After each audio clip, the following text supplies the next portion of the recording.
of healthcare reform ideas and proposals on that issue. And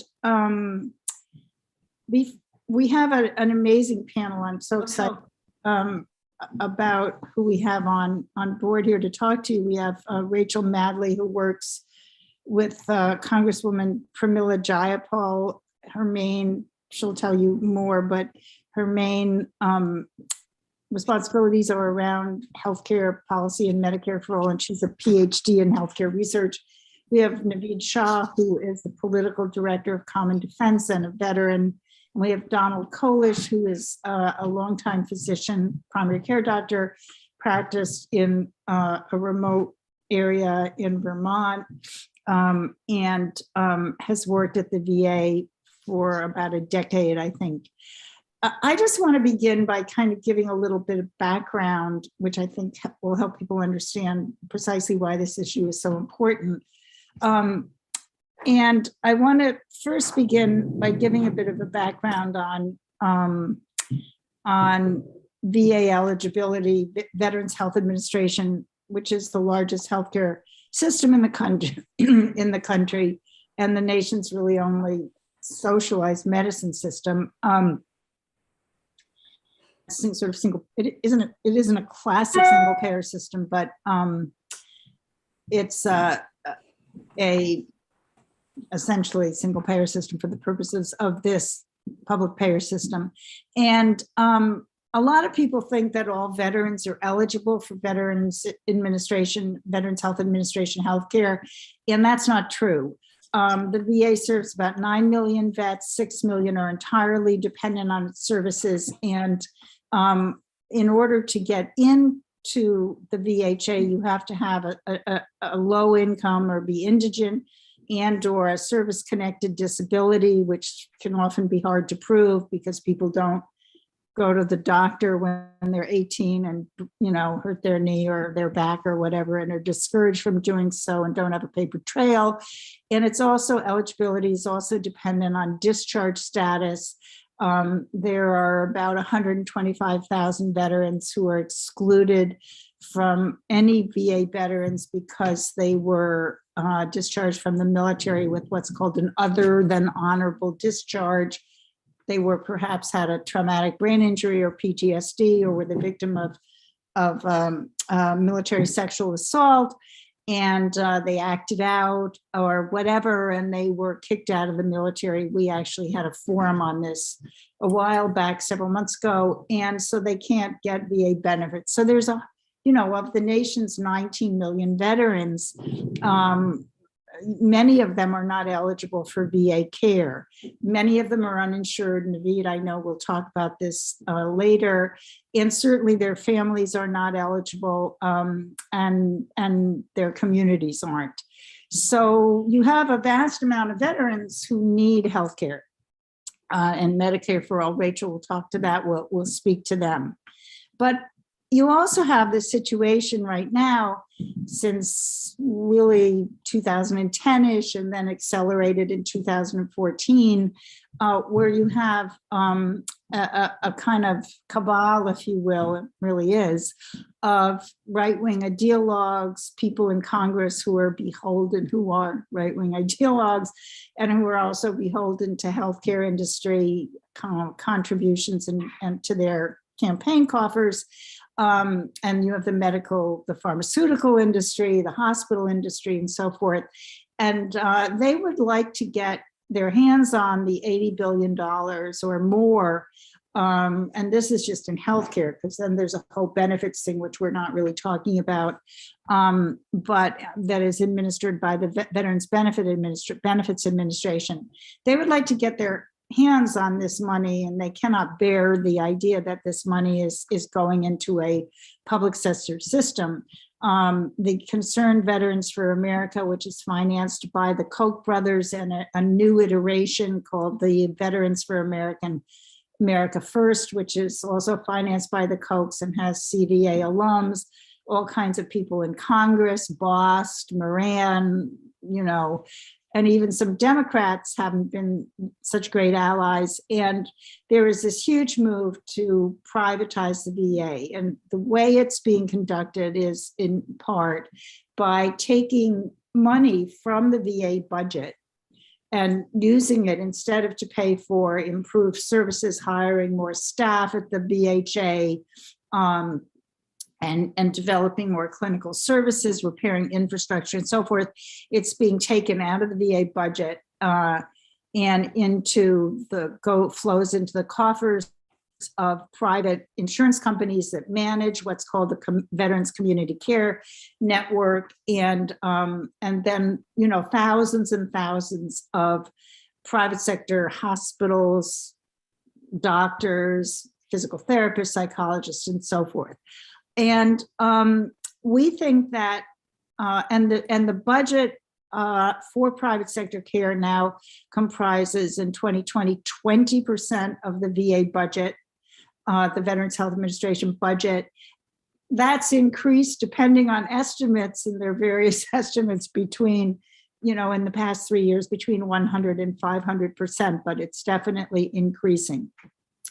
So if you had a public system like Medicare for All, and I know Rachel will talk more about this, and any vet could go anywhere, and it wouldn't come out of the VA budget, then one of the incentives and mechanisms for privatizations would disappear. And one of the ways that these privatizers appeal to veterans is promising them choice. Even veterans who say 92% of veterans want the VA to exist, to be better, to be strengthened, to be improved. But they also want this magical American chimera of choice. And what they don't understand is that privatization, by dismantling the VA, eroding its services, leads the VA to be eliminated as a choice. Now, interestingly, the people who want the VA to be eliminated as a choice claim that Medicare for All, and Rachel will speak to this, will eliminate the VA as a choice, which is the furthest thing from the truth. What it will eliminate, we believe, is privatization, or one of the main mechanisms of privatization. So I think that privatization is extreme. I mean, the Medicare for All, or some form of national health care where anybody can go where they want, and it's not stolen from the budget of a government program. The money to pay for that is really important. Another reason why this forum is really important, and veterans understanding Medicare for All is really important, is because the right wing, Robert Wilkie, Trump's former VA Secretary of Veterans Affairs, and many other people, Sally Pipes, the Pacific Research Institute, which is a Koch brothers funded anti-government research institute, they all claim that the sky will fall if we have Medicare for All, and the VA will be eliminated. The VA that they want to be eliminated will be eliminated. And that's, again, not true. And it's really important to help veterans understand that. So that's kind of the lay of the land. And I really would like to turn it over to the much greater expertise of folks like Rachel and Naveed and Don, who really understand Medicare for All, and Rachel will take the baton and help us understand this important policy initiative. Thanks so much, Suzanne, and thanks everyone for joining this webinar today. I'm really excited to talk about Medicare for All, which is one of Congresswoman Pramila Jayapal's top priorities in Congress. And so I am going to pick up where Suzanne left off and explain first what Medicare for All is. I recognize that some, if not most of you, are probably familiar with what it is, but I want to make sure that we all have the same understanding of what the policy is, so that we can talk about the benefits and how those benefits actually intertwine with the VA. So right now, our healthcare system is incredibly, incredibly complicated. And I think that many of you likely have healthcare horror stories of dealing with confusing provider networks or medical bills that you didn't expect, either for yourself or if you are in the VA, possibly for your loved ones, dealing with different insurance premiums, high co-pays, high co-insurance, things like that. And the truth is that our healthcare system is impossible to navigate because we have hundreds of thousands of different private insurance plans that all have their own different networks. There are different amounts of money that you have to pay when you go to the doctor, different billing codes, and so on. That just creates this Byzantine mess of a healthcare system. And what Medicare for All would do is it would simplify the healthcare system. So instead of all of the different payers right now that we have, which are private insurance companies, so Aetna, Humana, Blue Cross Blue Shield, as well as public payers like Medicare and Medicaid, instead of all of those payers in a big confusing maze, Medicare for All would create one single payer, and that single payer would be the government. Now, the government would reimburse your doctors or hospitals or other medical providers for any care that you receive there. Now, one really important point I want to make is Medicare for All will not change how you get your care from your doctor. So if you like the doctor that you're seeing right now, you can continue to see them.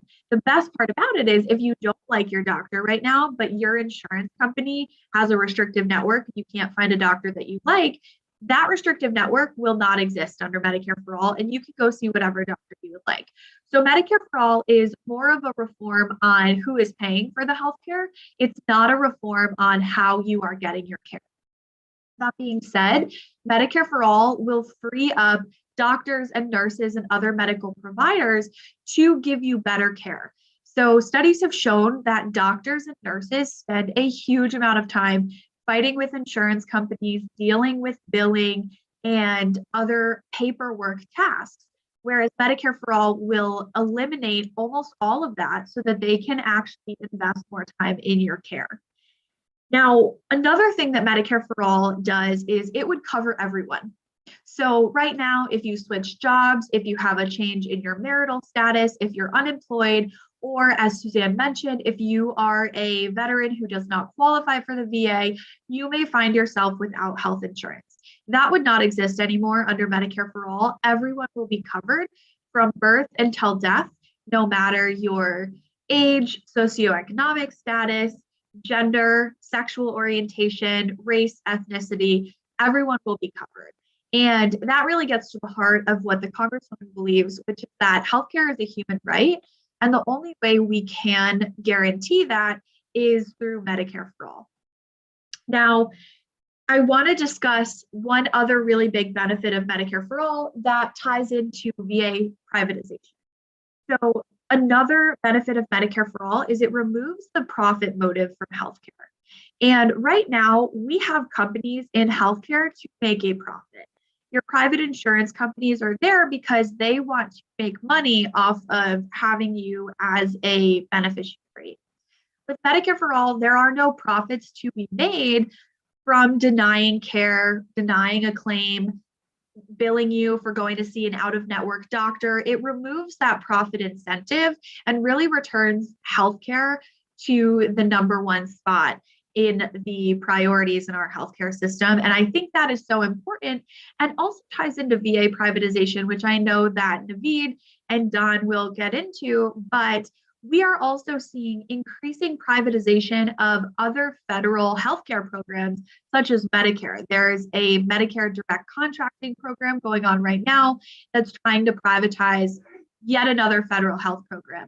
And if we can remove the profit incentive from healthcare altogether through Medicare for All, those profiteers will no longer be in the system and will no longer be able to try and co-opt the VA for their own profits. And so, although on the surface, it may seem like Medicare for All and the VA are a little bit distant when you think about it, they are actually very intertwined. And I do want to just note that the Medicare for All bill will not touch the VA. And so I want to make that really clear because we wanted to make sure that everyone can continue getting the care that they like from the VA. And so within the bill, there are specific provisions that discuss not touching the VA, anyone's eligibility for the VA, and things like that. So the VA will still exist, but for those outside of the VA, they will have a comprehensive Medicare for All program. And folks who are covered in the VA are also covered by Medicare for All. So it's the best of both worlds. So I will leave it there, and I'm happy to answer any questions in the chat. I'm actually going to put a quick schematic in the chat. It's a great cartoon which shows our messy healthcare system on one page and how simple it would be on the next page if we had single payer. And I'm going to answer a question real fast. The Native American healthcare system is also not going to be touched. So same thing as the VA, it'll remain intact, but folks who are covered under that will also be covered under Medicare for All. Great. So, Naveed, would you speak next about, the veterans' position on this, or your particular veterans' position? Yeah, absolutely. Thanks so much, Suzanne, and everyone at VHPI for having us, and everyone for joining today. Really appreciate it. I'm an Army veteran myself. I served in Iraq way back in 2010, and now I'm the political director of Common Defense. We're a progressive veterans organization. We have about 300,000 members around the country. And I reached out to a few before this discussion to find out, what their thoughts are on Medicare for All and how they view it. And I reached out to these folks because I know that there has been a lot of high level discussion, but I wanted to see how it had so far translated down through the ranks. And one of my members actually said that I would be very interested in a VA, in a Medicare for All system alongside the VA, because women's healthcare is very difficult to manage within the VA system still, and that while they are able to get care, they still would almost prefer in some cases to be able to go outside the VA system if that's easier for them, and they would like to be able to go to the VA for things that are related to their service, but in some cases they would like to be able to go outside the VA system, and providing a Medicare for All system would open up those choices for them. And someone else also mentioned that Medicare would be the first step in addressing social disparities in our country, that the healthcare is a human right and should be treated as such. And to the there is a lot of talk amongst the VA, the folks on the other side of the aisle who are a little bit more conservative, who see the VA healthcare system as something that they can use to corporatize healthcare, and that they also at the same time see Medicare for All as damaging to the VA system. But they said that choice is a great example of how single payer should work. And the fact is that most doctors at this point don't want to participate or service veterans in the VA choice program, and because prices are set by the government, and they opt out. And so it actually limits veterans' choices. So, want to talk about those two claims that I've heard, right, that from the other side about why Medicare for All would be bad. Number one, they say that Medicare would dismantle TRICARE, but that's, again, not true. So the fact of the matter is that Medicare for All would make it simpler for everyone, right? Including military personnel, retirees, veterans, their families will be able to access care at any provider of their choice, and it would be paid for by Medicare for All. And right now you have 11 TRICARE plans to choose from, which sounds great if you like to dig through insurance documents and figure out which one works best for you and your family. I personally don't like doing that. My wife is a saint and loves doing that kind of stuff. But I'm glad to have her. But if anything, we would all love to spend our time not doing, like, looking through insurance documents to figure that out. And God forbid you get to a point where you have some sort of medical catastrophe. Now maybe you've picked the wrong plan that's not going to work for you, and you're going to be bankrupt, right? So Medicare for All would really, number one, it would dismantle all the private health insurance bureaucracy and open up these choices. So if you're for choice, then Medicare for All really is the only choice that you should be for. The other way that they talk about this is that Medicare for All would subvert community care by shrinking or eliminating the community provider networks and restricting choices for veterans. And again, it's just not true, right? Because Medicare for All would be, in fact, unrestricted community care access for veterans and their families and for everybody, right? They wouldn't have to dig through all these plans. They wouldn't have to do any of this jumping through hoops, insurance billing and coding. I'm dealing with it right now because my son went to the dentist and they billed it as an adult cleaning versus a child cleaning. So I only got reimbursed. Why am I doing this? Like, what's the reason for that, right?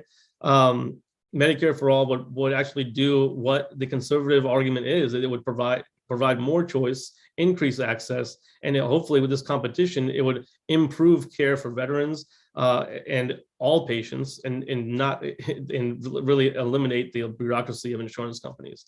So with that being said, that veterans from across the spectrum, once they take the time to understand what Medicare for All means for them, they are very supportive, because we want to be sure that the VA healthcare system, for every veteran who's in it, I've never heard anyone say that they don't like the care. They're fed up with the bureaucracy for sure. They're tired of the long wait times for appointments, of course.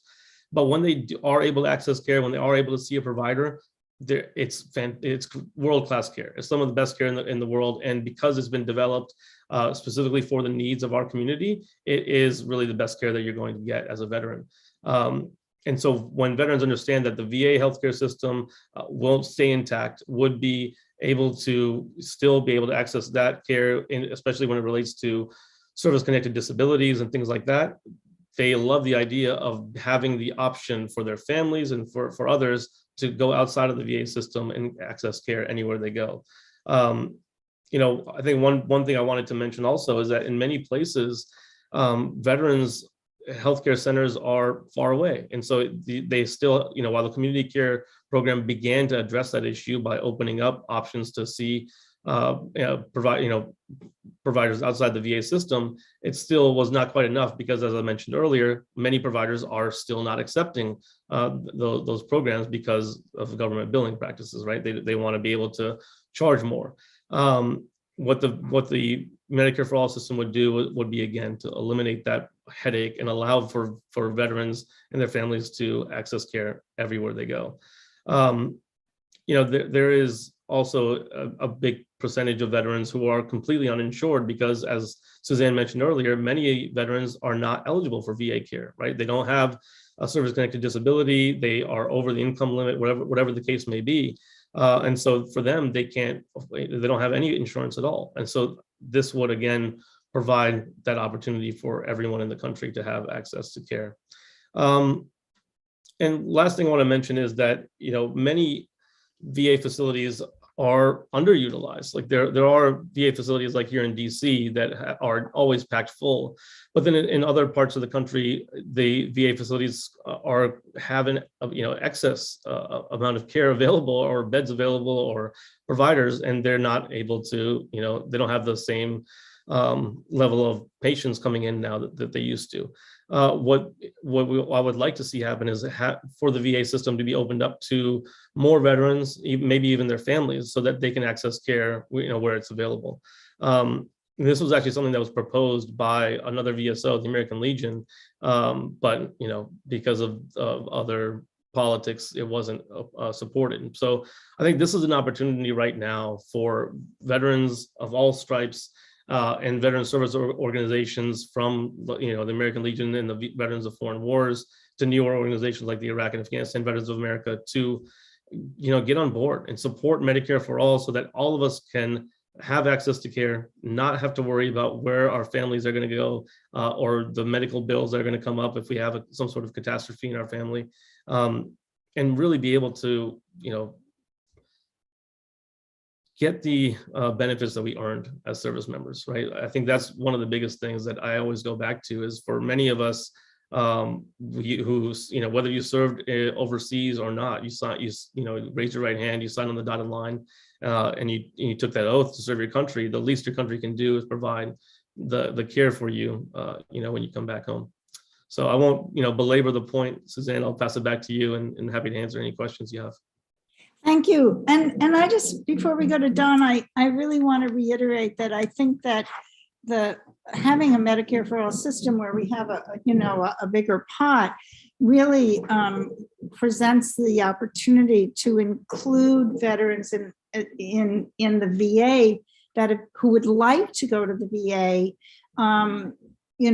but who can't right now because of discharge status, income, or service-connected disability. I mean, I know so many vets who would like to go to the VA, and it also presents the opportunity to really eliminate all these crazy eligibility requirements that nobody understands. I was just talking to a vet who was told that he wasn't eligible for the VA care by a veteran service or officer who didn't understand the rules.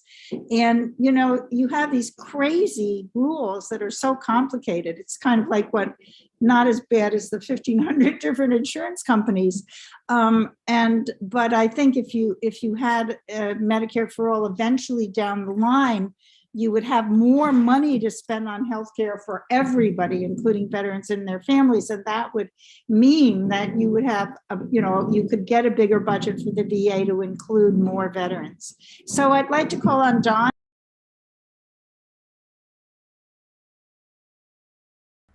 Sorry, I had to unmute. Thanks, Suzanne, and thanks, Jasper, and it was great to hear from Rachel and Naveed.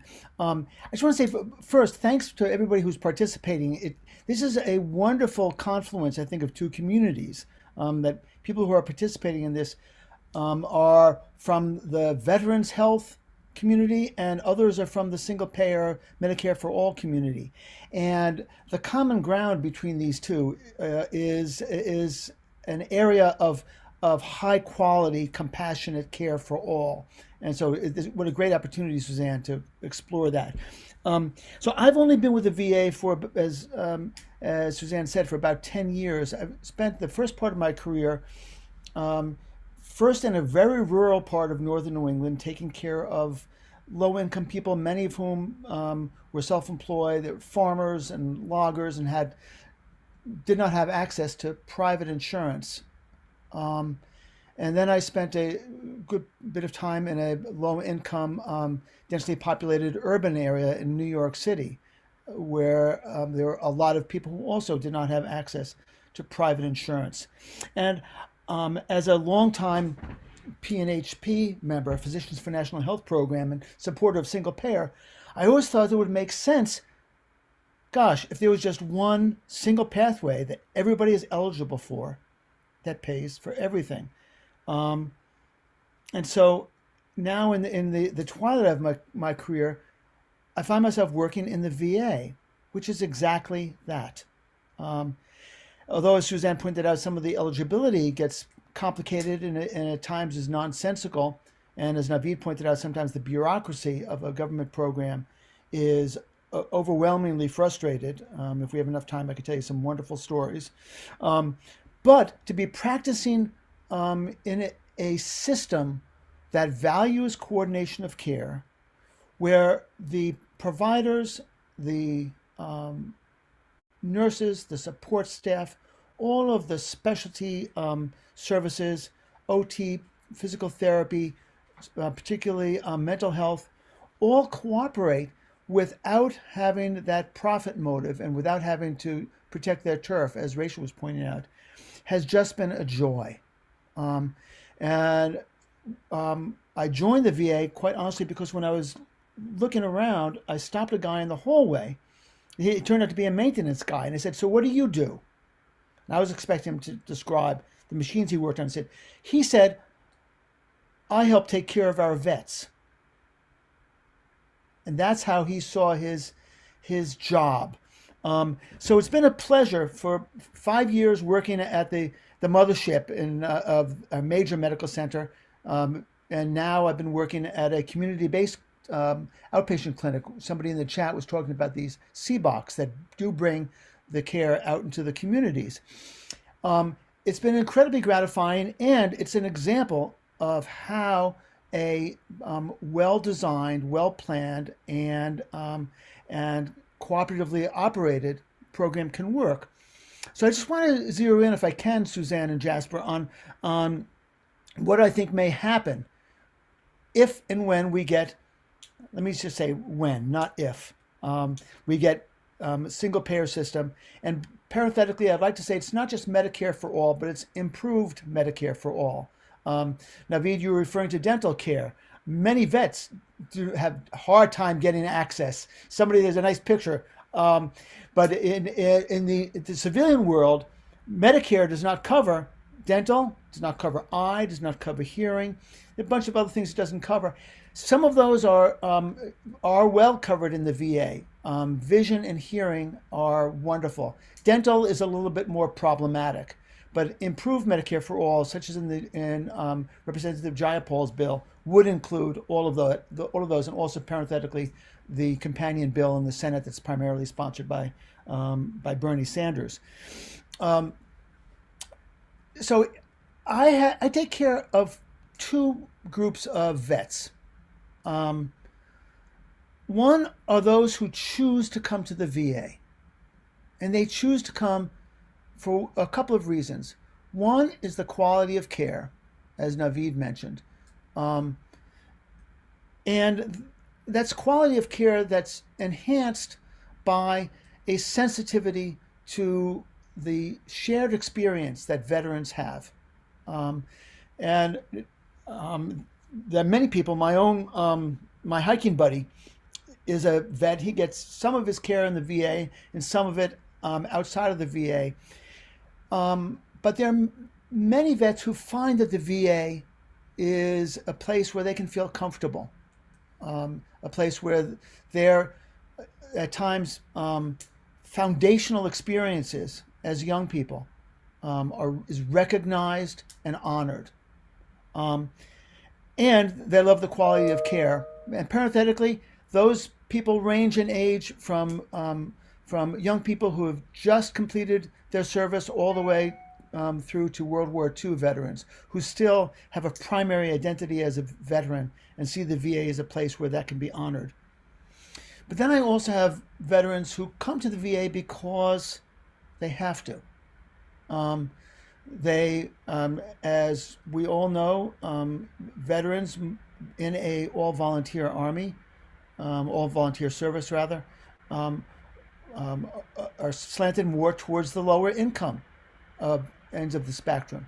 And often they will, after they leave the military and then on for many decades, may or may not have access to private insurance. And so they come to the VA because they must come to the VA. And I'm differentiating between these two because as a longtime single payer advocate, I have to ask myself, well, what's going to happen if we are successful? And I just want to point out that the president of PNHP happens to be on this call. Dr. Susan Rogers is with us, and Dr. Rogers might be able to help answer some questions also. But if, let's say, Medicare for All happened tomorrow, what would happen to the VA? And I would say that many of my vets, those who choose to come to the VA, will stay at the VA, either for the reasons that I stated or because the VA has care in some realms that is far superior to anything they can get in the non-VA world. And I'm saying that as somebody who spent most of my career outside of the VA. And that includes care for particularly combat-related PTSD. But PTSD in general, whether it was for something that occurred while you were in the service, either combat or military sexual trauma, or quite honestly, just the stress of being a service person, it's not an easy job. It is an incredibly stressful job. And the command structure, it can be very stressful. So there's a lot of PTSD. The care for in mental health at the VA is superior. Our care for TBI, traumatic brain injuries, is superior.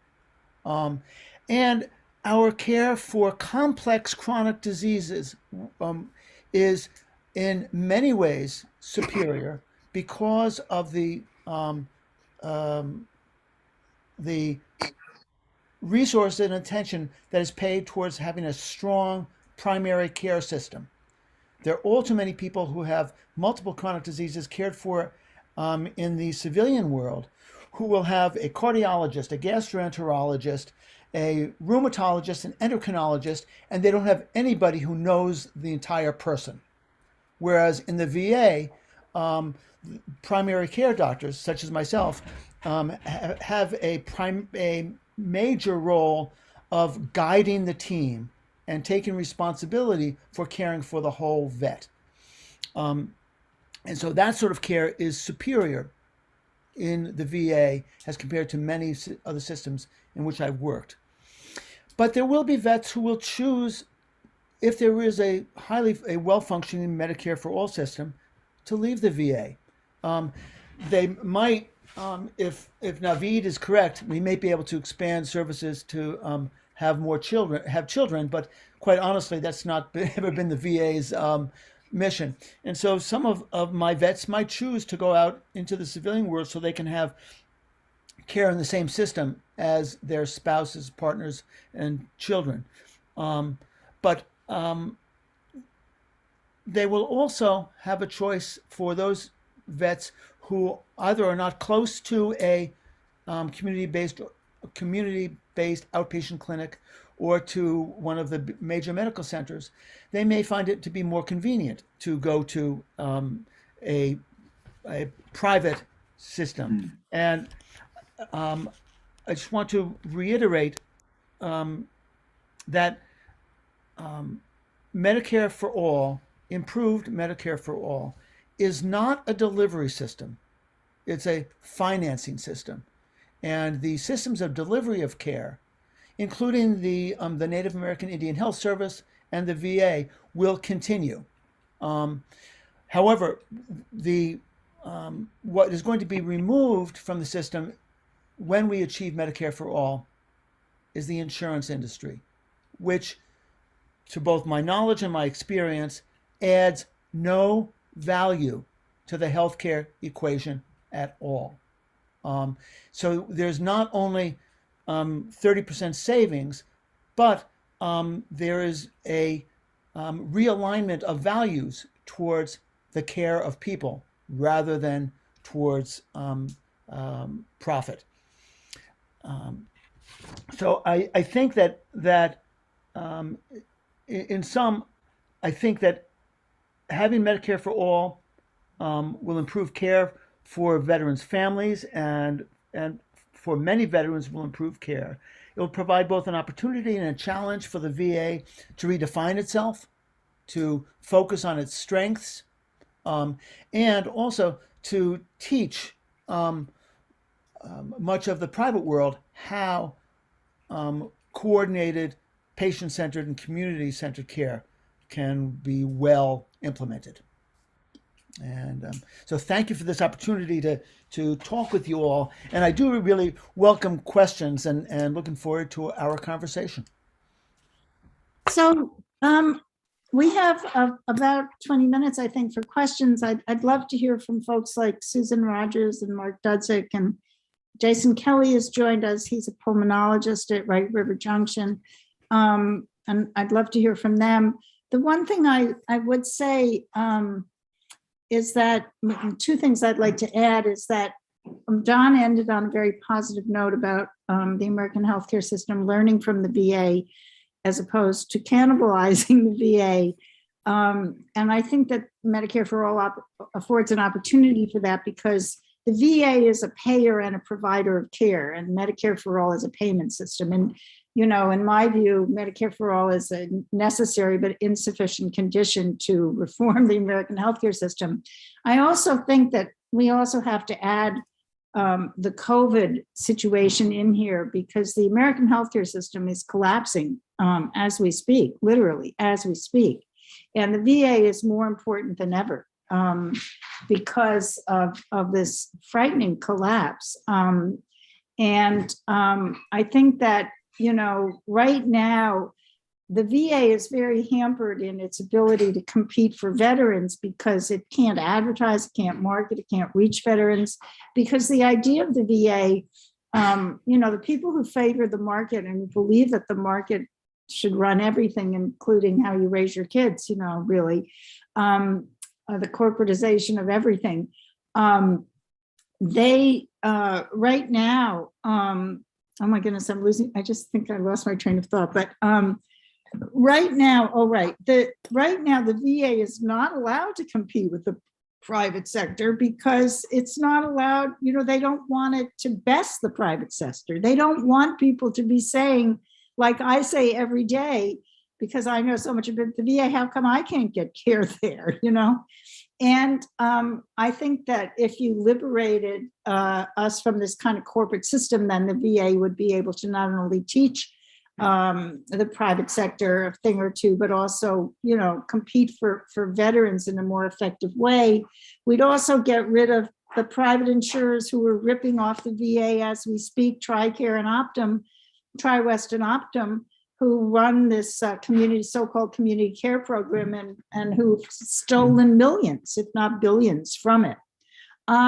So I'd love to hear from some of the not usual suspects. I'm very excited that folks who are in the healthcare reform movement have joined us. I think sometimes, and I'll say this very respectfully, that healthcare reform activists don't pay enough attention to veterans, and veterans don't pay enough attention to healthcare reform activists. I don't think that they pay attention enough to the VA. They don't know enough about the VA. So I'd love to hear from anybody who has a question, but particularly I'd love to hear from Susan, from Jason, Mark, the healthcare reform activists who don't usually show up to these forums, but other folks too. And Jasper, are you monitoring that? Because I don't know how to do that. Yeah, I mean, if someone wants to ask a question, they can either type it in the chat specifically, or they can unmute themselves and ask, or raise their hand if they know how to use that feature. Susan Rogers would. I'm here. Thank you, Suzanne. I was not expecting to say anything on the call today. I was here to learn, but this is fine. As the president of PNHP, I clearly advocate for Medicare for all, because that is the only way that we can get care to everyone. And we have to remember, though, that as wonderful as the VA is in a lot of respects, the Black veterans who get discharged dishonorably really eliminates their ability to take advantage of the VA. And that's part of the structural racism in this country. And that whenever we have isolated areas where care is delivered, even if it's delivered well, it has to be all inclusive. And even the VA is not all inclusive because of the infrastructure of racism in this country. And so there's no question that we will save money with a Medicare for all system. The unnecessary out-of-pocket expenses, the limited networks that limit the ability to access appropriate care, all of that would be eliminated by a Medicare for all. And one of the roles the VA can still have, though, is their area of expertise with the specific issues. There are many unique issues that Don alluded to that occur with military veterans. And I think that they have the area of expertise in that other, let's say, mental health providers may not have, dealing with the mental health issues of veterans. Some of the comorbidities from the anatomical disruptions that come from injuries during war is uniquely taken care of at the VA, that maybe trauma surgeons in the general population would have, expertise in that too. So I think when we talk about a whole Medicare for all system, we have to make sure that even as isolated pockets of expertise in this country still provide access to everyone, just like they would with Medicare for all. Thank you so much. Jason, do you want to say anything, Jason Kelly? Yeah, Dr. Rogers' comment is very well taken, because having worked for 24 years within the VA, I hadn't ever heard about the fact that perhaps veterans of color have been excluded from the VA through dishonorable discharges. That's a fascinating area, tragically, obviously. Another way which they may be excluded is that, as I wrote in the chat, only about 6 to 8 million of our living veterans of the 22 million are able to access VA care based on their income. And that's chronically been changed, or repetitively been changed by the Congress to exclude somewhat wealthier, and but I don't mean wealthy by any means, but those who earn a little bit above the cutoffs are not able to access the VA system. So I'm even more optimistic than Don that if we had the healthcare reform we've been talking about, maybe many more veterans who haven't accessed VA care because of those constraints would choose to. Thank you, Jason. Yeah, and just one quick thing, I put in the chat 2 links to stories about racism in the VA historically, and also towards Black service members, Black veterans, and also Native Americans. There's also a major issue with the VA not going onto reservations, not showing Native vets how to fill out benefits forms. And so that's also a massive issue. I mean, but these 2 groups have fought at historically high levels over this country's history, and yet they have been frozen out more than any other 2 groups in this country. Suzanne, can I ask a question? Sure. Yeah, this is directed to Dr. Rogers, I guess. You mentioned that Black veterans are eliminated by virtue of being dishonorably discharged, and that's true for all veterans. It could be that Black veterans are dishonorably discharged at a higher level, but any veteran with a dishonorable discharge, and in fact, depending on circumstances, any veteran with less than an honorable discharge can be discriminated against the VA. There is, we submitted comments on that from Save Our VA. The law only requires other than dishonorable discharge. So any sort of discharge should make a veteran potentially eligible for benefits, but the VA has a complex set of regulations that are inconsistently applied that discriminate against people who have general discharges or under honorable conditions. So it may be that Blacks are discriminated against, and I wouldn't be surprised more often in the military for dishonorable discharges, but that applies to all veterans. Yeah, thank you for the question, but can I just respond to that? Because I don't have the numbers in front of me, but the statistics show that Black veterans are more likely, vastly more likely to be dishonorably discharged than white veterans. And it's the same racism that takes place everywhere else. And it happens in elementary schools. Black children are criminalized for what is normal misbehaving of young children. And so that's what I talk about when I say the infrastructure. It looks at Black people's behavior differently, and that is no different in the military. Yeah, and let me just comment. Bruce, just really quickly, just to add to that, if you read the piece, you'll see plenty of data there that shows across home loans, GI Bill, healthcare, everything, PTSD, veteran, Black vets face historic struggles. And just one quick data point, right after World War II in 1947, Ebony magazine reviewed more than 3,000 VA-backed home loans in Mississippi cities, and only 2 Black veterans out of those more than 3,000 veterans who received home loans were Black. The rest were white. So this is pretty well settled evidence here. Yeah, I want to make it clear that I don't question that. I'm sure in all facets of life, from home loans to the justice system, to the military, to the type of discharge people get, that veterans of color are discriminated against. But the point I was trying to make is that this is a problem not only for Black veterans, it's a problem for all veterans. The number of people who received less than honorable discharges in World War I was infinitesimal, and it was greater in Vietnam, and now in the post 9/11, it's almost 10%. In all of those veterans who've gotten in often very minor difficulty face issues with accessing the VA. So it's a problem for people of color, but it's a problem for all veterans. And so it's, in many ways, it's a problem with the military, and it's a problem with the way we approach healthcare for the VA and for how we treat the military. So I didn't disagree with Dr. Rogers' comments at all. I mean, I'm aware of the level of discrimination in every place.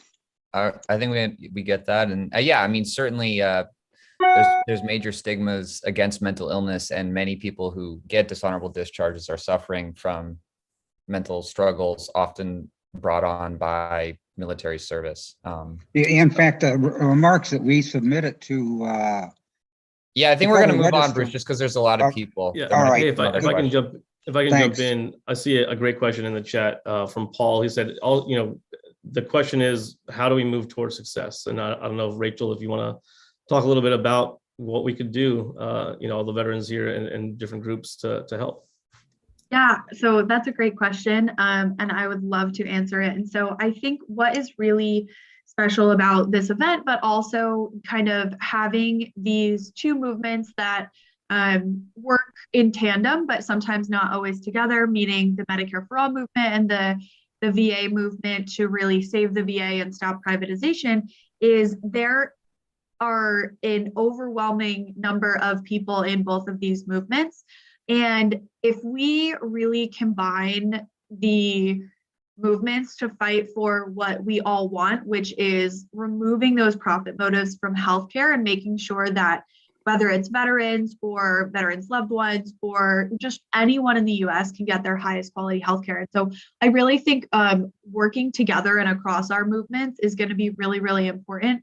I always love to tell this story, but before I started in the Congresswoman's office, I worked in New York State on single payer healthcare bills, and we were having a rally outside of a building in Albany, which was the state capital, and we brought tons of people with signs, and we had food and bullhorns, and we had the people, the energy, and there was a group that was against single payer healthcare in New York State, and they just showed up with a truck and a big billboard on the back that said something about how a scare tactic about how single payer was bad.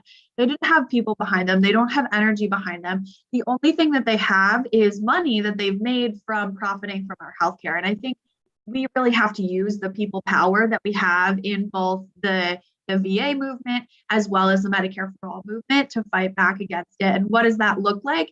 It means telling your stories if you're comfortable, either of a struggle to get healthcare in our private system or in the VA due to the privatization. I mean, we've seen decreased staffing at the VA, and we need a lot more investment in staffing in the VA itself.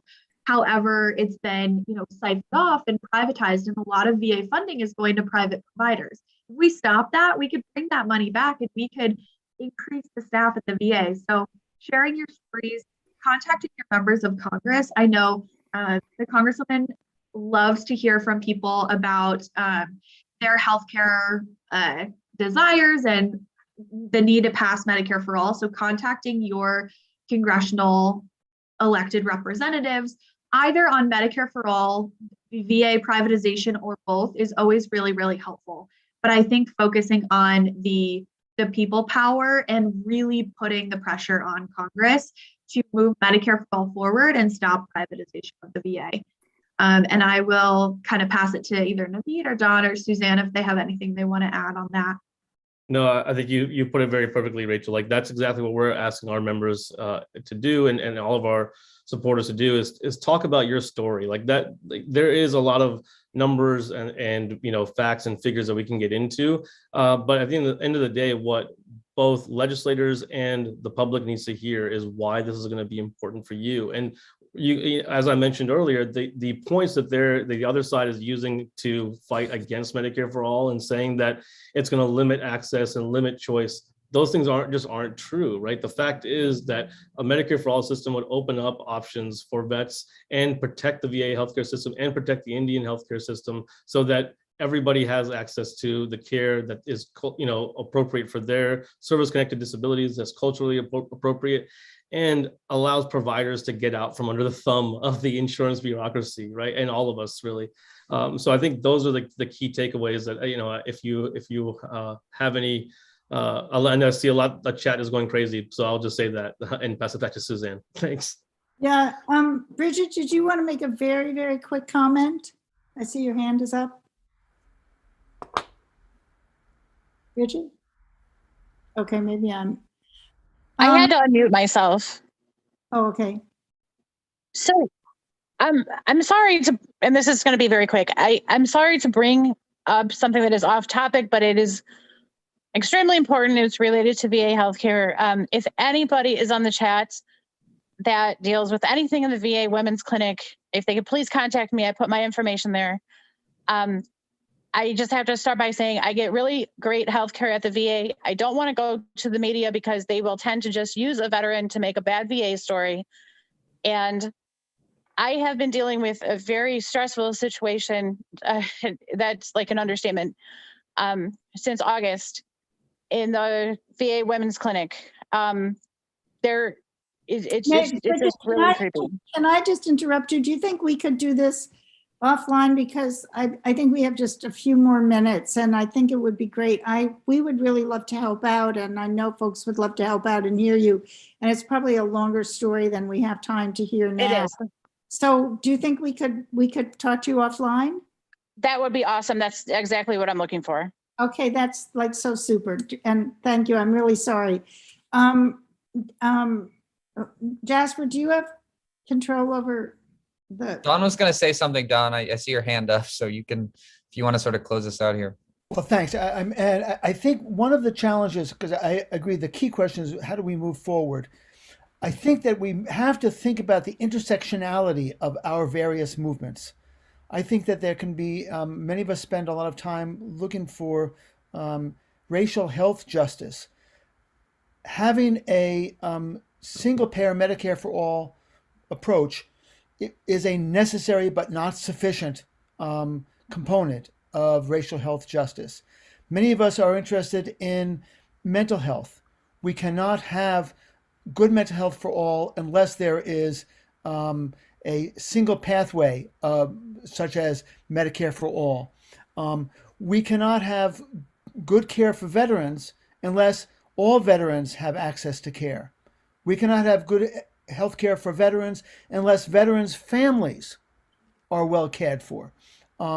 My suggestion or my hope is that each of us will remember this intersectionality, and when we are fighting for racial health justice, we will find a way to say along the way, and make sure that you fight for Medicare for all. And at every PNHP Medicare for All rally, we say, do not forget that people of color suffer disproportionately and need Medicare for all as much or more than anybody. We have to find those areas of common ground and speak to them at every opportunity. Thank you so much, Don. And you know, I completely agree. And I really think this intersectionality, this issue of our mutual and shared agendas is very important because, for example, in terms of health disparities, the VA serves a disproportionately larger share of people of color, of poor people, of women veterans. And in the recent COVID crisis, for example, there were way fewer deaths of people of color in the VA system in the initial rounds of COVID than there were in the other healthcare system. So I think that, my takeaway is not only do we have to be active together, but we have to educate one another together. Because in my experience, and Jason and I have done a number of workshops, Jason Kelly, about this. A lot of single payer healthcare activists know more about Taiwan or Canada or France than they do about the system around the corner. And I think that a lot of veterans don't know enough about Medicare for all or single payer. So we hope that this wonderful, it's been a wonderful experience for me, but this wonderful and very lively conversation will lead to more conversation and more shared work together. That's what we're all about, creating alliances, creating education. And I just want to thank so many of you for coming. And we hope that we can continue the conversation. Sorry, we only have an hour. We know how busy people are. I want to just thank so much Rachel, Don, and Naveed for coming in, all of you for coming in. And we hope this won't be the last time that we get together to discuss these issues. Thank you. Thanks a lot, everybody. If you want to hear more, feel free to visit veteranspolicy.org or Common Defense or PNHP. Check in to see what Congresswoman Jayapal is doing. There's a lot of fantastic work going on. So thank you all for coming.